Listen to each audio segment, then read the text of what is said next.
ধন্যবাদ সাংবাদিক বন্ধুদের। বিজেপিতে আসার কারণ এবং তীব্রমতা ছাড়ার কারণ একমাত্র মানুষের জন্য কাজ করার জন্য। মানুষের কাজ করার জন্য তীব্রমতা ছাড়ছি, বিজেপিতে জয়েন করছি মানুষের কাজ করার জন্য। তাহলে কি ওই দলের থেকে মানুষের জন্য কাজ করতে পারছিলেন না? নিশ্চয়ই। কি অসুবিধার সম্মুখীন হয়েছেন? না, অসুবিধা তো সম্মুখীন তো হয়নি। ছাড়ার পিছনে ছাড়ার কারণে বলছি মানুষের জন্য কাজ করার জন্য। মানুষের জন্য ওই জায়গা থেকেও কাজ করে। ওই জায়গা তো এখন তো যে আপনারাই জানেন কাজ করার স্কোপ আছে কিনা, এবং যে এডিসিতে একটা ছোট অ্যাডমিনিস্ট্রেশন আছে সেটাও কোনো সিস্টেমেটিক চলছে না। কোন জায়গায় সিস্টেমে চলছে না একটু খুলে বলুন। আপনারা অফিসে গিয়ে দেখেন যে অফিসের যে সিস্টেমটা, যে সিস্টেমে চলার কথা। আচ্ছা দাদা, মহারাজা প্রদ্যুৎ কিশোর মানিকের যে মতাদর্শ আদর্শ আপনার কেমন লাগছে?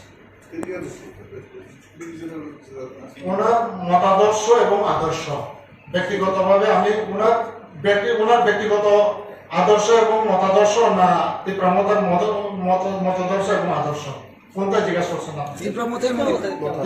তীব্রমতার যে আদর্শ এবং মতাদর্শ নিশ্চয়ই এখানে ভালো হয়নি, সেই জন্য আমি ওইখান থেকে ছাড়তে বাধ্য হচ্ছে। যে গ্রেটার ত্রিপুরাল্যান্ডের দাবিতে আপনারাও ছিলেন, সেটা কতটুকু যুক্তিসঙ্গত আপনারা এখন কি মনে হচ্ছে? না, গ্রেটার ত্রিপুরাল্যান্ডের যে যুক্তি ওটা সাংবিধানিক, আমি অস্বীকার করি না, কিন্তু এখনটা পাশাপাশি যে গ্রেটার ত্রিপুরাল্যান্ডের যে আসল সঠিক অর্থ এবং যে কিসের জন্য এই শব্দটা বাইর করা হচ্ছে এবং এই শব্দটা এসেছে সেটা কি বাস্তব না অবাস্তব, এবং সেটা কি সত্যি সত্যিই ত্রিপুরাসাদের যে মুক্তির জন্য এবং উন্নয়নের জন্য, সেটা একটু এখনটা মানুষের পরিষ্কার হচ্ছে না, আমি নিজেও পরিষ্কার হচ্ছে না।